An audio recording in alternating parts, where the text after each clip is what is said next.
आप देख रहे हैं इकरा उर्दू न्यूज़ में हूँ हैदर अली। कारपोरेशन चुनाव और मगरबी बंगाल असेंबली चुनाव के अनकरीब आते ही सियासी सरगर्मियां तेज होती दिखाई दे रही है। आज जोड़ा साको असेंबली हल्के के एमएलए समिता बख्शी की क़यादत में किला बगान में 11 वार्डों के कोऑर्डिनेटर और तृणमूल वर्कर्स के दरमियान सियासी कन्वेंशन की गई।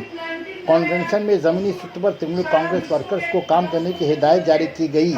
इस कन्वेंशन में मेहमान खुसूसी रियासती विज़ फवाद हकीम साधन पांडे ने शिरकत की। सुधीर बंदोपाध्याय एमपी ने सरहद की। संजय बख्शी साबिक MLA, Somay Bakshi general secretary Trinamool Congress के अलावा जसीमुद्दीन, रीता चौधरी, शगुफ्ता परवीन, अतीन घोष, तोपन राय, अली हसन सोनू और बहुत सारे तृणमूल वर्कर्स मौजूद रहे।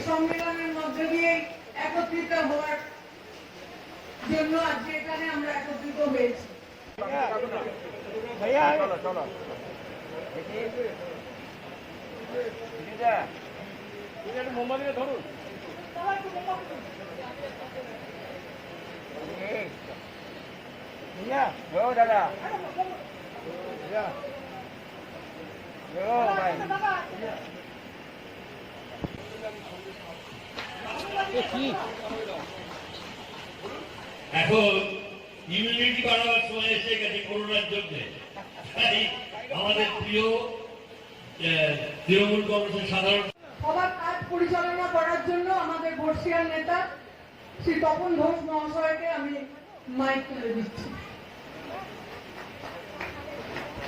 যে কি পন্থার মধ্যে দিয়ে গিয়ে হঠাৎ করে একটা রাজনৈতিক দল তারা 18টা আসন পেয়ে গেল, যারা মানুষের কোনো কাজ করলো না, মানুষের কাছে কোনোদিনও থাকলো না, যারা কোনো গণ আন্দোলনের মধ্যে দিয়ে যাদের জন্ম নেই, একটা সেরকম একটা রাজনৈতিক দল তারা হঠাৎ করে কি করে এতগুলো আসন পেয়ে গেল।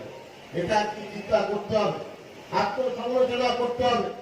আপনারা শুধু ভাবুন, 34 বছর একটা রাজনৈতিক দল যারা পশ্চিমবাংলার বুকে শাসন করেছে, এই 9 বছর অতিক্রান্ত হতে গেল। সেই রাজনৈতিক দলটা তাদের একটি কর্মীদের সংখ্যা কোথায়? 2-3টে ওয়ার্ড মিলিয়ে দিয়ে তাদেরকে মিছিল বা মিটিং করতে হয়। সেই রাজনৈতিক দলটা একটা সচিবের আকার ধারণ করেছে। তাই আপনাদের সকলকে সজাগ থাকতে